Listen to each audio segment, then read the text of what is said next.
যিটো অফিচ মুখ্যমন্ত্ৰীয়ে উদ্বোধন কৰা বুলি ক'লে সেই অফিচটোকে যোৱা 31 জানুৱাৰীৰ দিনাখন নলবাৰী সমষ্টিৰ বিধায়ক তথা মন্ত্ৰী জয়ন্ত মল্ল বৰুৱাই সেই অফিচটো উদ্বোধন কৰিছিল। ডক্টৰ নৱনীল বৰুৱা ডাঙৰীয়াই এটা কথা লিখিছে যে আজিৰ দিনটোত আটাইতকৈ সুখী মানুহজন চাগে অশোক শৰ্মা। মই তেখেতলৈ ধন্যবাদ দিছোঁ। পৰা 35-40 বছৰ আগত নামনি অসমত বিশেষকৈ এটা প্ৰবাদ চলিছিল, দা ভাল হৈছে দা, ভিনি মাতি বেচিব পাৰে, বাই সুখত আছে। এগৰাকী ৰাজ্যিক সভাপতিয়ে যদি ইমান উষ্মতা প্ৰকাশ কৰে, তেওঁ এতিয়া নাটক কৰা বুলিহে মোৰ ধাৰণা হৈছে। তেওঁ মিণ্টু তামুলীক গুচাব, তাৰ পৰিৱৰ্তে এজন পুৰণা দিব। আমাৰ নলবাৰীততো সেইটোৱে দেখিছে। সৌহাতে এইগৰাকী ব্যক্তি বহি আছে, আপোনালোকক দেখুৱাইছোঁ। এওঁ হ'ল চান্দকুছি পঞ্চায়তৰ পৰা কাউন্সিলৰ পদৰ প্ৰাৰ্থী। এওঁ কোন জানেনে? এওঁ হ'ল আমাৰ বিধায়কৰ, নলবাৰী সমষ্টিৰ বিধায়ক মন্ত্ৰী জয়ন্ত মল্ল বৰুৱাৰ ভাগিৰ খুৰাক মথুৰ মল্ল বুজৰ বৰুৱা। এওঁ কংগ্ৰেছৰ পৰা, তেওঁৰ বুথটোৰ পৰাই, তেওঁৰ ঘৰৰ কাষৰ পৰাই, তেওঁৰ ভাগিৰ মানুহজনৰ বিপৰীতে কংগ্ৰেছ দলৰ পৰা আঞ্চলিক পঞ্চায়তৰ সদস্য অৰ্থাৎ কাউন্সিলৰৰ বাবে প্ৰাৰ্থিত্ব প্ৰদান কৰিছে। আপুনি কোৱাৰ দৰে আছিলহে, কিছুদিন আগলৈ বিজেপিৰ অনুশাসন আছিল, কিন্তু বৰ্তমান সেই অনুশাসনটো নাই, বৰ্তমান নীতিও নাই। কাৰণ আপুনি কোৱাৰ দৰে আজি যিটো অফিচ মুখ্যমন্ত্ৰীয়ে উদ্বোধন কৰা বুলি ক'লে সেই অফিচটোকে যোৱা 31 জানুৱাৰীৰ দিনাখন নলবাৰী সমষ্টিৰ বিধায়ক তথা মন্ত্ৰী জয়ন্ত মল্ল বৰুৱাই সেই অফিচটো উদ্বোধন কৰিছিল। আৰু এইটো তেওঁলোকৰ পৰম্পৰা আগৰ পৰাই আছে, নলবাৰী মানুহে জানে। আপোনালোকৰ নিশ্চয় মনত থাকিব, যেতিয়া তেওঁলোক কংগ্ৰেছত আছিল সেই সময়ৰ মুখ্যমন্ত্ৰী মাননীয় তৰুণ গগৈ ডাঙৰীয়াই ইয়াত এটা ধৰ্মীয় কাৰ্যসূচীত নলবাৰীত যোগদান দিছিল, বছৰেকত যজ্ঞ এখনত। আৰু যেতিয়া তেখেতে সেইটো কাৰ্যসূচীক চৰকাৰীকৰণ কৰাৰ কাৰণে আমাৰ নলবাৰী ধমধমা পথটোৰ আধাৰশিলা স্থাপন কৰিছিল, এবাৰ দুবাৰ নহয় 3 বাৰ। আৰু সেইটোক লৈ তেতিয়াৰ বিজেপিৰ কৰ্মীয়ে ৰাইজৰ ওচৰলৈ আমি গৈছিলোঁ। আৰু সেই একেই তেওঁলোক বিজেপিৰ আহিল, কিন্তু কংগ্ৰেছী চৰিত্ৰ তেওঁলোকে ত্যাগ কৰিব পৰা নাই। আৰু সেইকাৰণে তেওঁলোকে এতিয়া 31 তাৰিখে লোৱা সেই কাৰ্যালয়টোকে আজি আমাৰ ধুৰন্ধৰ মিছলীয়া মুখ্যমন্ত্ৰীগৰাকী নলবাৰীক অহা সূত্ৰে আজি সেই কাৰ্যালয়টো পুনৰবাৰ লৈছে। এই দুখন চিঠি মই আপোনালোকৰ সন্মুখত দেখুৱাই দিছোঁ। এইখন হ'ল আমাৰ যোৱা 31 জানুৱাৰীত লোৱা কাৰ্যসূচীৰ নিমন্ত্ৰণী পত্ৰ। এইখনতো সভাপতি মিণ্টু তামুলীয়ে এইখন চিঠি উলিয়াইছিল। আৰু আজিৰ যিটো কাৰ্যসূচী, আজি 15 এপ্ৰিল, আজিৰ কাৰ্যালয়টো উদ্বোধন কৰাৰ কাৰণে এইখন চিঠি দিছে। গতিকে তেওঁলোকে অনুশাসন যদি থাকিলহেঁতেন এনে কামো নকৰিলেহেঁতেন।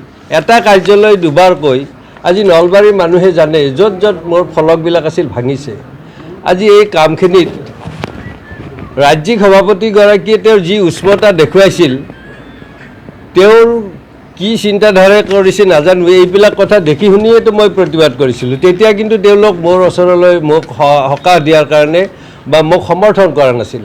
এতিয়া তেওঁক ৰুমত সোমাব নিদিয়া কাৰণেহে তেওঁৰ গাত লাগিল। মই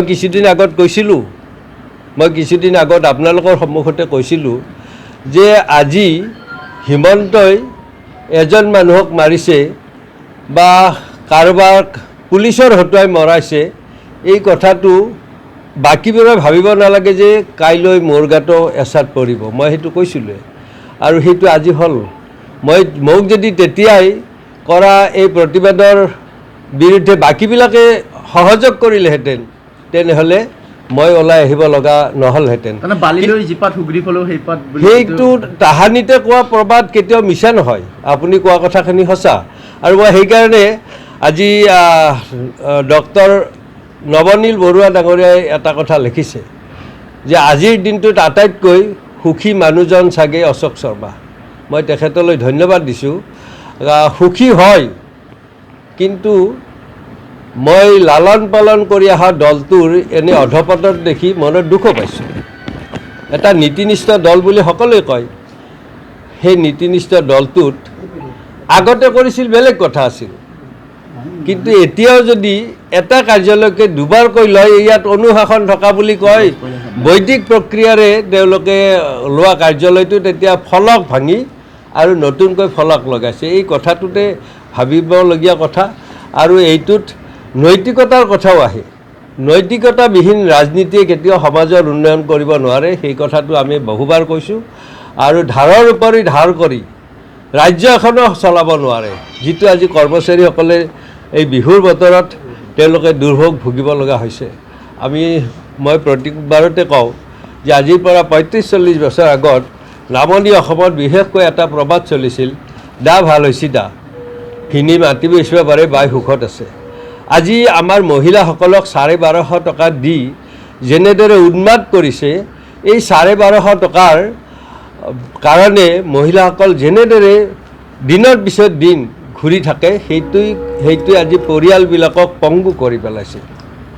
যোৱাকালি আমাৰ ছাত্ৰ সন্থাৰ সভাপতিগৰাকীয়ে যিটো ভাষণ দিছে, তাত লিখিছে যে হিতাধিকাৰীৰ আঁচনিৰ কাৰণে ৫,০০০তকৈ অধিক টকা ধৰিছে আৰু অন্যান্য যিবিলাক আঁচনি থাকে তাত বহুত কম ধৰিছে। এইটো ৰাজ্যখনৰ কাৰণে শুভলক্ষণ নহয়। গতিকে এনেকুৱা শুভলক্ষণ নথকা দল এটাই ভৱিষ্যতে ৰাইজৰ কি কাম কৰিব, আৰু মই ৰাজ্যিক সভাপতিগৰাকীৰো কামখিনি সমৰ্থন কৰিব নোৱাৰোঁ। তেওঁক ভিতৰলৈ সোমাব যদি দিয়াই নাছিল, ঠেলা মাৰা বুলি কৈছিল, বা সেইটো তেওঁলোকৰ কথা, তাত যিহেতু আমি নাই সেইটো নাচাওঁ। কিন্তু এগৰাকী ৰাজ্যিক সভাপতিয়ে যদি ইমান উষ্মতা প্ৰকাশ কৰে, তেওঁ এতিয়া নাটক কৰা বুলিহে মোৰ ধাৰণা হৈছে। তেওঁ মিণ্টু তামুলীক গুচাব, তাৰ পৰিৱৰ্তে এজন পুৰণা দিব। আমাৰ নলবাৰীততো সেইটোৱে দেখিছে। হিতেশ তালুকদাৰ বাঘাজনী জিলা পৰিষদৰ তেওঁক প্ৰাৰ্থিত্ব দিছে। তেওঁ মোৰ অনুগত আছিল, মোৰ ভাল বন্ধু আছিল, মোৰ পৰা টানি নিয়াৰ কাৰণে তেওঁক দিছে। অজিত ডেকা তেওঁক কাউন্সিলৰ পদত দিছে। তেওঁ মোৰ ভাল এটা বন্ধু আছিল, অনুগত আছিল। তাৰমানে মোৰ মাজৰ পৰা টানি নিয়াৰ কাৰণে তেওঁলোকে এইবিলাক নাটক কৰি আছে। গতিকে এই নাটকে মানুহক বেছিদিন ভলাই ৰাখিব নোৱাৰে। আমাৰ ৬ নম্বৰৰ কাউন্সিলৰ পদৰ যিগৰাকী বিজেপিৰ প্ৰাৰ্থী দিছিল, অনিতা, মোক আজি দুখ কৰি কৈছে, মইতো ছাৰ এনেকুৱা হ'ব বুলি মই জনা নাছিলোঁ। মোক লৈ গৈ তাত প্ৰাৰ্থিত্ব দিব দিছে, মই দিলোঁ। কিন্তু মোকতো কোৱা নাছিল যে হায়াৰ ছেকেণ্ডেৰী পাছ লাগে বুলি। মইতো তেতিয়াহ'লে মই নকৰিলোঁহেঁতেন। গতিকে মোক বেজ্জতি যিটো দলে কৰিছে, সেই দলটোত মই আৰু নাথাকোঁ। গতিকে তেনেকুৱা এগৰাকী ভুক্তভোগীয়ে মোক তেনেকুৱা কৰি কথা কয়। আৰু আমাৰ মন্ত্ৰীগৰাকীৰ কথাটো আপোনালোকে জানে, তেওঁ কৈছে যে নলবাৰীত বিৰোধীয়েই নাই বোলে, কংগ্ৰেছেই নাই বোলে, এদিনতে শেষ কৰিব পাৰে। কিন্তু এতিয়া কিয় তেওঁলোকৰ মানুহবিলাকে আমাৰ কেণ্ডিডেটৰ পিছে পিছে ঘৰে ঘৰে ঘূৰিব লগা হৈছে, বা পইচা দিয়াৰ প্ৰলোভন দিছে, চাকৰি দিয়াৰ প্ৰলোভন দিছে।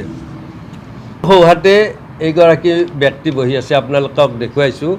এওঁ হ'ল চান্দগুছি পঞ্চায়তৰ পৰা কাউন্সিলৰ পদৰ প্ৰাৰ্থী। এওঁ কোন জানেনে?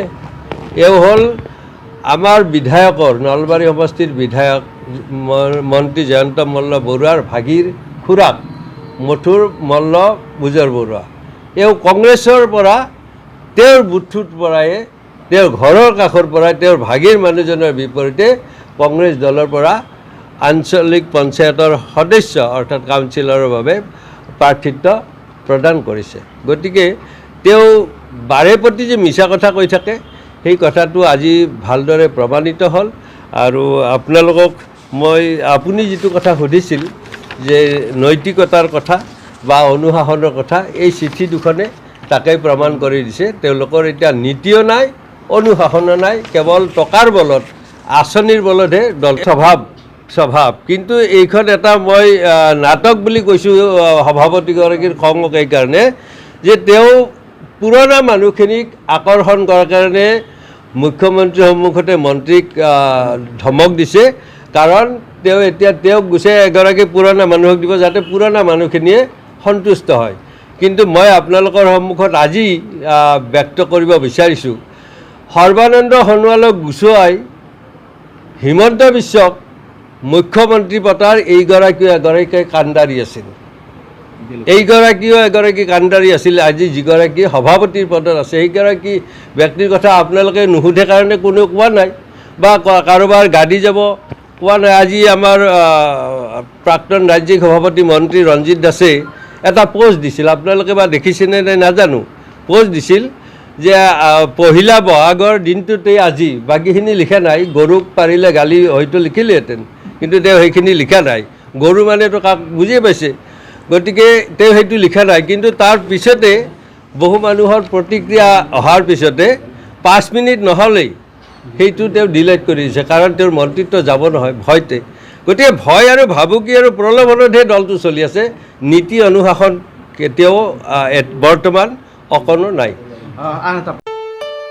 ঘৰত আনন্দ আৰু সম্পৰ্কৰ চমক বজাই ৰাখিবলৈ জৰুৰী হৈছে সকলো আনন্দময় মুহূৰ্তত মৰমৰ উপহাৰ দিয়াটো সেইবাবে মধুশ্ৰী জুৱেলাৰ্ছে আনিছে সকলো ৰঙীন ক্ষণৰ বাবে বিশেষ গহনা হীৰাৰে হওক সোণৰে হওক বা ৰূপৰে হওক শ্ৰেষ্ঠ ডিজাইনছ আৰু হলমাৰ্কযুক্ত গহনাই ৰাখে সম্পৰ্কক নিখুঁত তেনেহ'লে আজিয়ে আনক আনন্দ মধুশ্ৰী জুৱেলাৰ্ছৰ সৈতে যোগাযোগ কৰক 7002800341 নাইবা ভিজিট কৰক LNB ৰোড নলবাৰী অসম